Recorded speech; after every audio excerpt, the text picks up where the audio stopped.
it's almost a cliche at this point when people say, what's the most important thing about education? And although I can see why they say that, it's connections. Yes. It's all about connections. Yes. And whether or not a student feels comfortable either with a school counselor or in a classroom makes all the difference in their life. Absolutely. And one person can change dramatically how a student feels about school. Absolutely. And for good or for bad.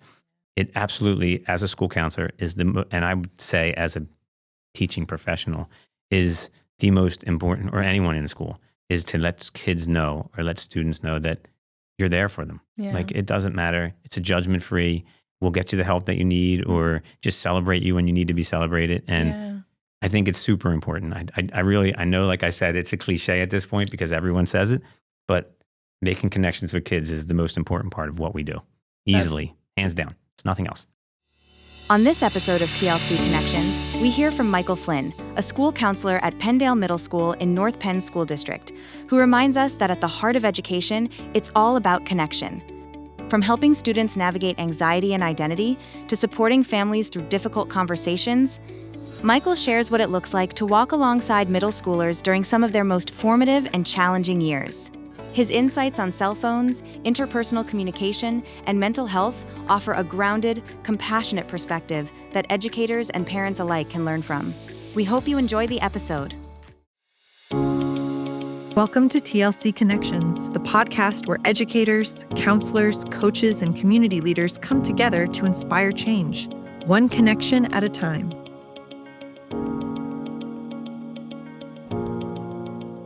Welcome. Thanks for being here today, Mike. Thank you for having me. So, Mike, tell us who you are, where you work, and what you do. My name is Michael Flynn. I'm a school counselor at Penndale Middle School in the North Penn School District. I'm actually department chair for the middle school guidance counselors as well. Awesome. Awesome. So how long have you been in your role? I've been a school counselor this is my 12th year now, and all of them have been at Penndale, which I feel pretty blessed about. That's amazing. Yeah. So as you know, the Lincoln Center and North Penn are just kind of a new partnership. So it's been really fun for me in my role as the director of the school-based division to get to know your district a little bit and to learn about some of the awesome stuff that North Penn does to support their students. So what has your experience been like at North Penn, and kind of what do you think are some of your major strengths in your district? I would say my experience at North Penn has been fantastic. Like I said, I've been at Penndale for the entirety of my career. I worked with my best friend for most of those, which he's the one who got me into counseling. So nice. That was a fantastic foray into the world, actually, to be honest with you.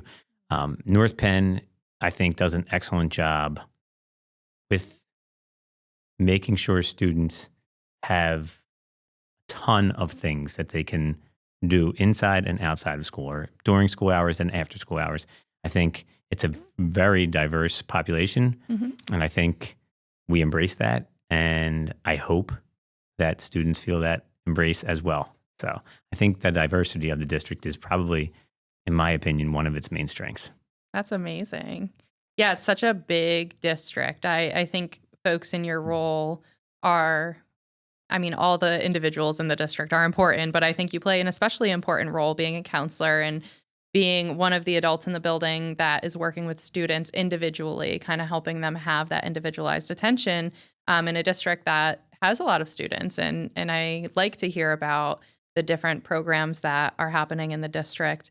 Are there any that you are specifically involved in? From a program standpoint,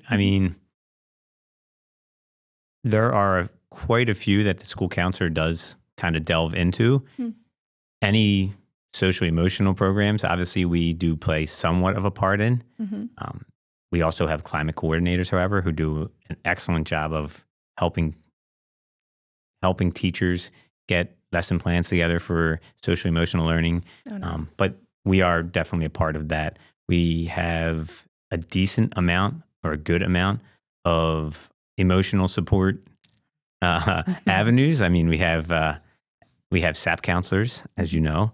We now have the REACH program in North Penn. So we are a part of all the decision making that goes as far as whether a student is a right fit for any one of those programs. I think I do think, at least for me, I feel extremely valued in my position at North Penn and especially at Penndale. And I would think that most counselors feel that way in the district. That's awesome. Like we're valued, which I think is important. That is really important. Yeah. That's one of the most important things I think in any job, in any role, and especially in a role where it's not always easy, right? There's a lot of things happening. There's so many things out of your control when you're working in the school setting, like what's going on at home with the kids. And, you're doing counseling, but you have so much of what's going on with kids' well-being that you can't quite access. So in thinking about like some of the challenges that come up with your students, what are some of the big things you're seeing this year that are like trends? I would say that's an interesting question because we were talking before the podcast about cell phones. And I think cell phones obviously have a world of potential, but they also have a ton of pratfalls. And I think students, especially in the age group that I deal with, which would be middle school, so 12-year-olds to 15-year-olds really, I think that they struggle sometimes with limitations as far as cell phones are concerned, and maybe also struggle with knowing what's right and what's wrong when it comes to a cell phone. It's easy. It makes it much easier to say things that you may not necessarily mean when you're doing it behind a screen. Right. And then when you're held accountable for that, it becomes much more difficult because you just did it without really any accountability at all. So I think cell phones are a big issue that we have seen over the last 10 years, I guess. That would be a pretty big one. But mental health overall, I would say, is probably the biggest. Students have been struggling for some time now, and for a long time, it almost was looked upon and frowned upon to talk about it. And now I feel like we're going into a better space where you can talk about it. Yeah.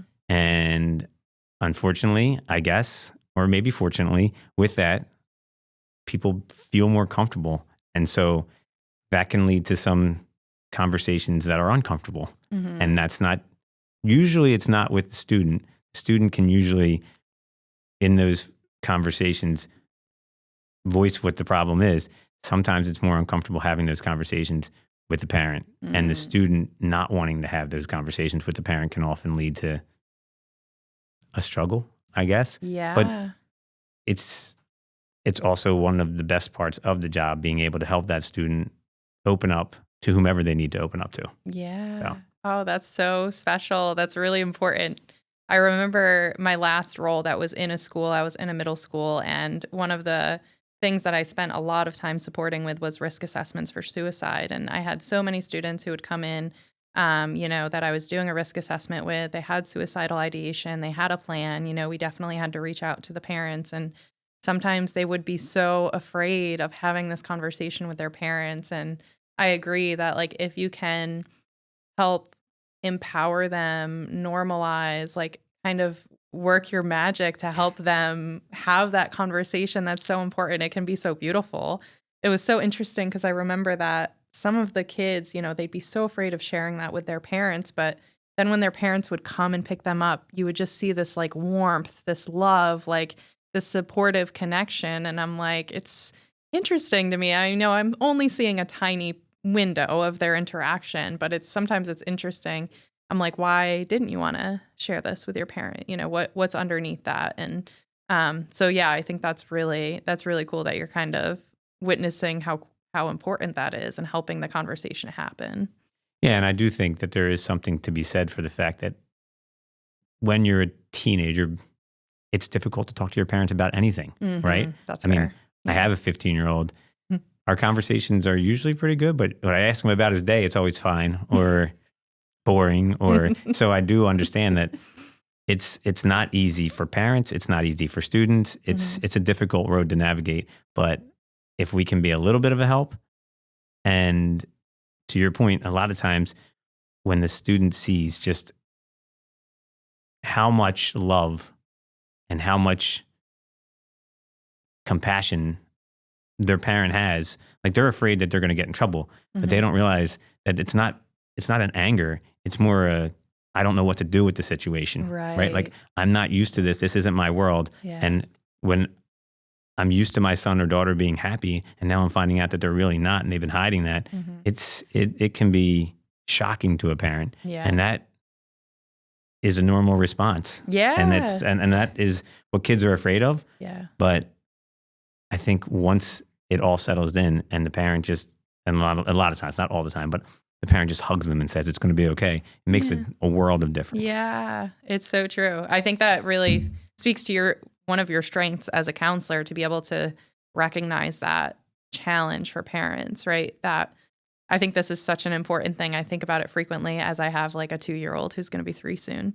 As parents, sometimes it's so hard to deal with the distress of our child, and it becomes, like they're upset and now we're upset because they're upset, or they're hurting and we're hurting.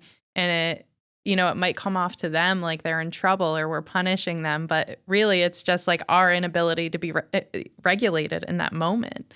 So it's like I feel like there's this whole new challenge I'm learning as a newer parent of how do I stay regulated when there's someone that like it's my whole job and purpose to keep her safe and happy and comfortable.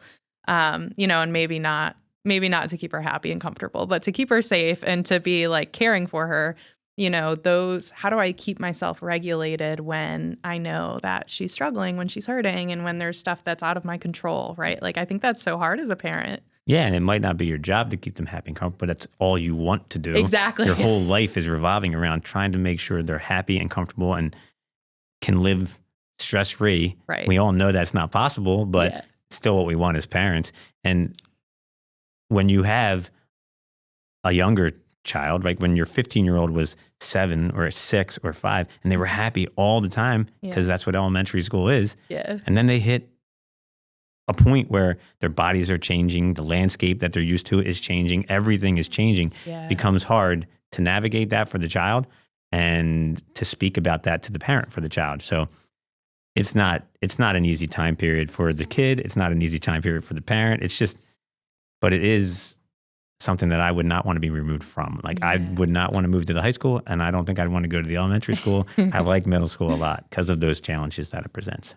That's impressive for you to acknowledge that. I always felt like middle school is my hardest age group to work with. I feel like there's strengths to each age group, and there's fun parts and hard parts about each age group. But I always felt like middle school has those especially difficult challenges. And I think part of that is they are entering into that individuation stage where they are figuring out who they are outside of their nuclear family, and they're pushing away from the family.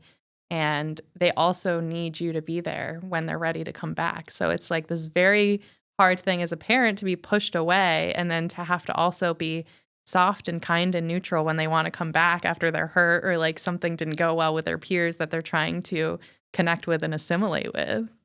Yeah, it's terribly difficult. It really is.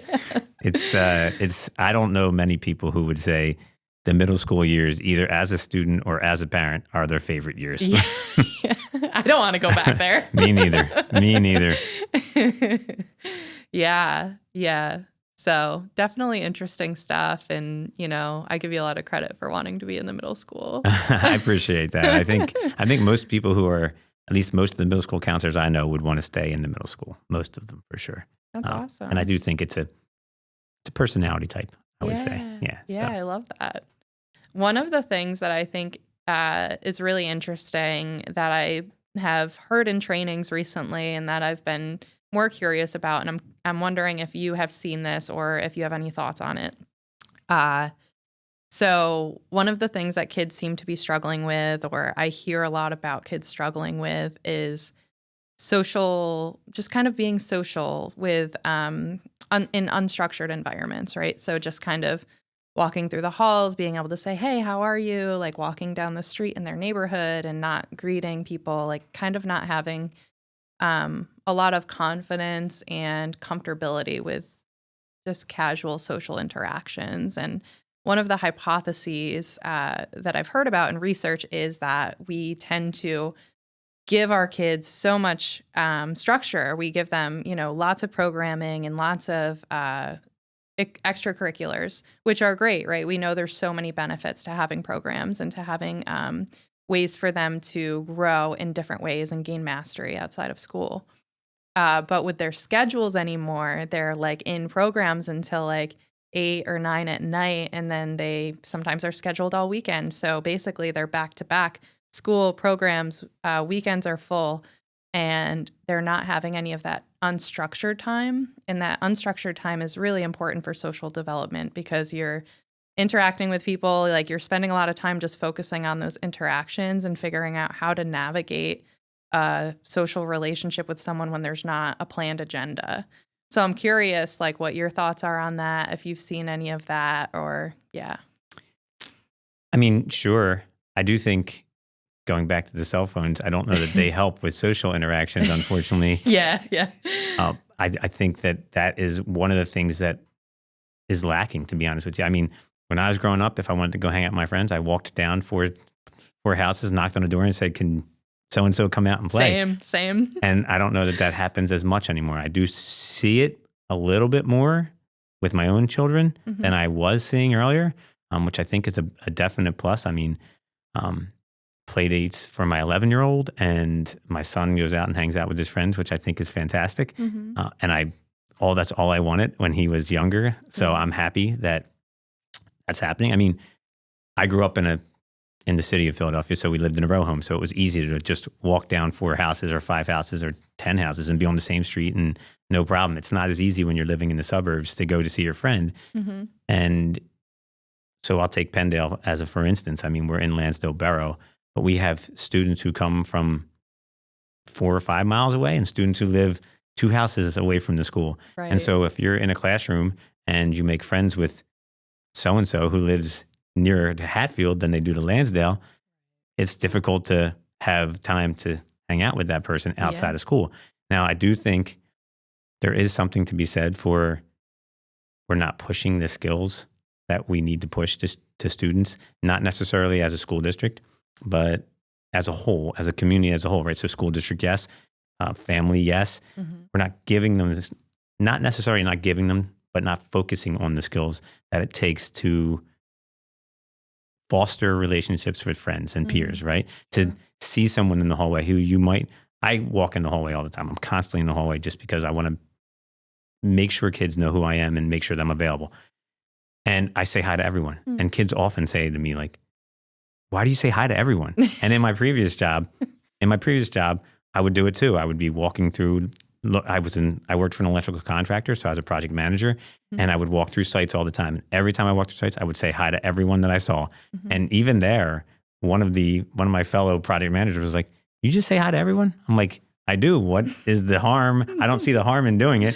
And if they say hi back, great. And if they don't say hi back, that's okay too. But maybe I made their day, maybe I didn't. It just doesn't hurt to do it. And I don't know that we teach that enough. And to be honest with you, and I don't know that it's necessarily a skill that you have to have either, but I do think it's beneficial to be able to look at someone and know that it's okay to say hello, and it's not going to be looked at like you're weird for saying hello. And I hope that kids get back to that more, because I do see, look, there are some who have mastered that, right? I see kids who are just naturally charismatic. Right. They can't even help it. They just are. Yeah. And there are kids who are shy and introverted, and that's okay too, right? Yeah. It's just a matter of, as long as you're comfortable with who you are and where you are. Yes. And then that comes back to making sure that the people who care about you are comfortable with who you are and where you are.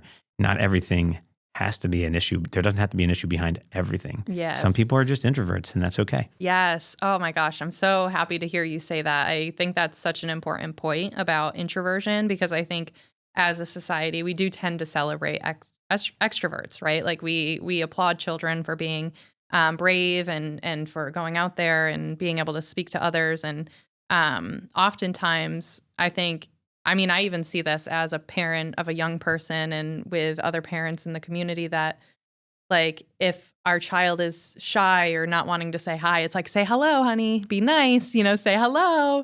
And we really like kind of push them towards a more extroverted existence. And really there's so many strengths and benefits to being more introverted. And So I do like we talk about this a lot in group supervision, and I talk about it with the counselors that I support frequently about if you have a kiddo who's really struggling because they have that introversion and they feel really insecure about it, it's like helping them recognize the strengths of that quality and that it's not a limitation. It's part of who they are. And just like every other quality, it's a beautiful and unique thing that we can celebrate, and it doesn't need to be squashed. Right. There's strengths in it too. Yeah. It's difficult, I would think. And I have spoken to some students who are like that because they see other students who aren't like that. And to your point, those students are often celebrated. So they sometimes go, what's wrong with me? Exactly. Well, there's nothing wrong with you. Right. You're you. And that's fantastic. And it's perfect. You're perfect the way you are. Yes.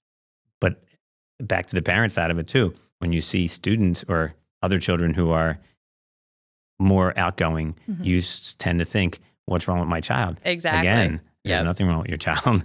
Yeah. And then you worry about like, what did I do? What did I do wrong? Right. Yep. It becomes a whole thing. That's so funny. The other thing that I wanted to say something about is how you were saying that you like to be out in the halls, because I think that's so important.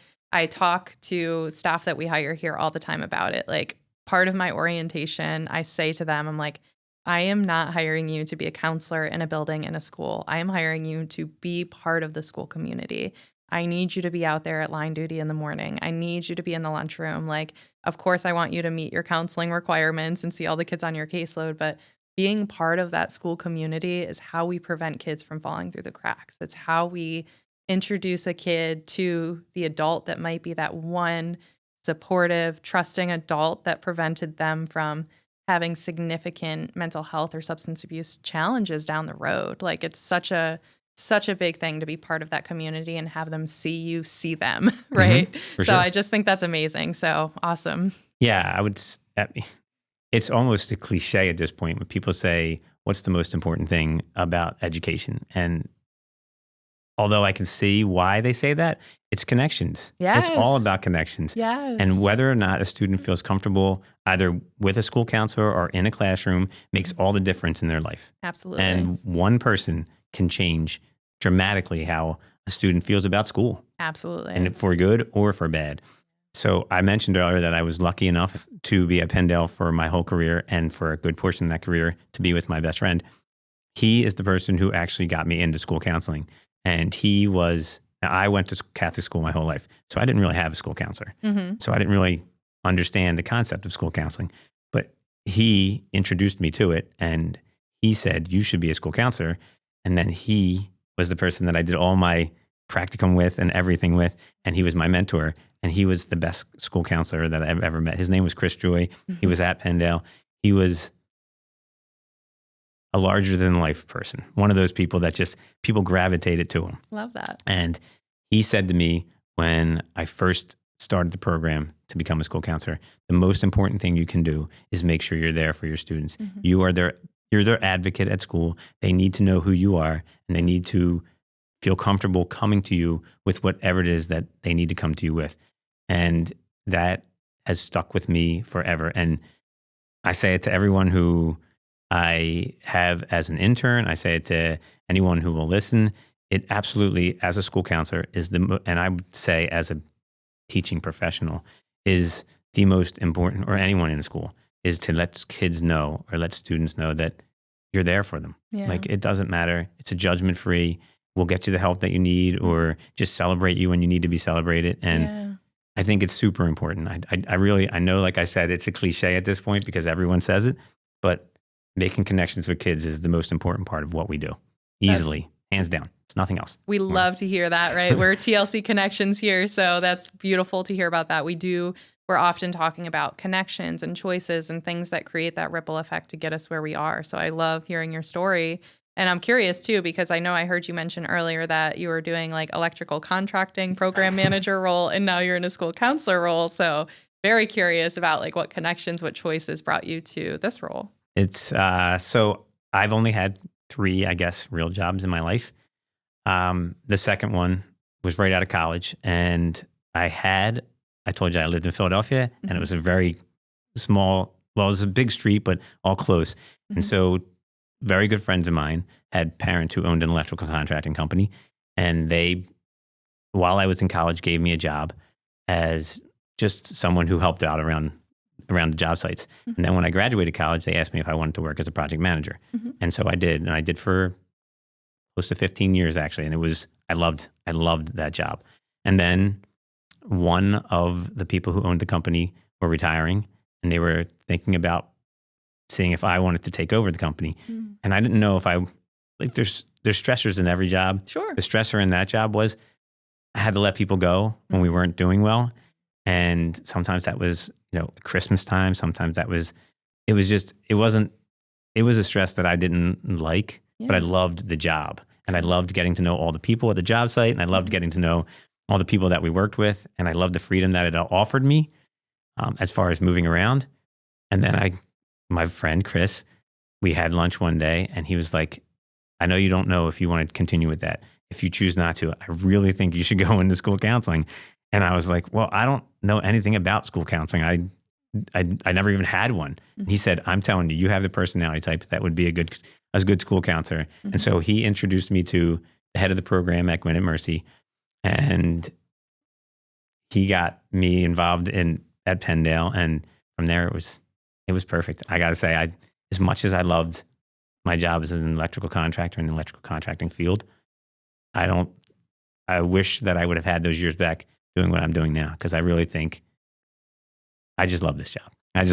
That's so cool. It really went full circle, right? From like someone seeing you and seeing your strengths and like the way that you connected with people and being like, wow, this is the right role for you. Like this is the direction you should go in, to now you're doing that for kids, right? Like we were just talking about the importance of seeing them, being able to identify, oh, this is something you're really good at. You might not have known that, but I see this in you, and helping them grow to their potential and just feel important and valued. Like that's such a cool full circle thing. It really is. And it goes back to, again, Chris being the best school counselor I've ever met in my life. He saw potential in someone who was much older than a middle schooler, and he pointed me in a good direction. So yeah, I owe him big time. Amazing. I love hearing your story. It sounds like you're doing incredible work over at Penndale. And I know that the counselors that we have in your building appreciate you so much. So I just want to say thank you for everything that you do. And thanks for being here today. Thank you for having me. And I think instead of me being thanked, I'm just lucky and blessed to be in the role that I'm in, to be honest with you. I love it. So, awesome. And I love the people I work with. I can't say that enough. I've only been at Penndale my whole career, so I've only been in North Penn. But I know the North Penn school counselors really well, and they are all pretty incredible at what they do, especially the ones that I get to work with every day. And the staff in my office is, I don't know. I don't know that I would love my job as much if I didn't have the people that I work with to work with. They are just, it's like one big giant family, and I feel happier when I walk in there in the morning. Yeah. Like it's just fantastic. So from that standpoint, I think that I've been blessed my whole life. Amazing. Yeah. Yeah. I mean, we feel the same way being able to work with you all. Like everything I hear from our TLC counselors that work with North Penn, always just saying how supportive everyone is, how it feels like such a nice environment. So I think we're blessed as well to have this partnership. So I'm glad that we got to. Oh, I love the partnership. I got to tell you, I couldn't be happier that we partnered up this last year. It's been fantastic. And like you said, I love the people that you've sent our way. Liv's doing a great job. Good. Yes, we do really put a lot of effort into our hiring and try to get good folks. I shouldn't say good folks. I should say the right person for the right role. We do take like where someone's going and what their skill set is pretty seriously. So I'm glad that it's working out. Well, I love that you guys involve us in that part too. Like that was not something that the previous group did. and I think it's fantastic that you guys think enough to involve us in that decision. It's fantastic. Yeah, we're all a team. We're excited to be part of your team and part of your family. So we're happy to have you guys. Welcome aboard. Thank you. Awesome. All right. Well, thanks again, Mike. I hope that we get to continue working together for many years ahead. Me too. And thank you for having me again. Of course. TLC Connections is supported in part by the Lincoln Center for Family and Youth. Through education, counseling, coaching, and consulting, we empower people to make positive choices, meaningful connections, and transformational change. To learn more, visit thelincolncenter.com.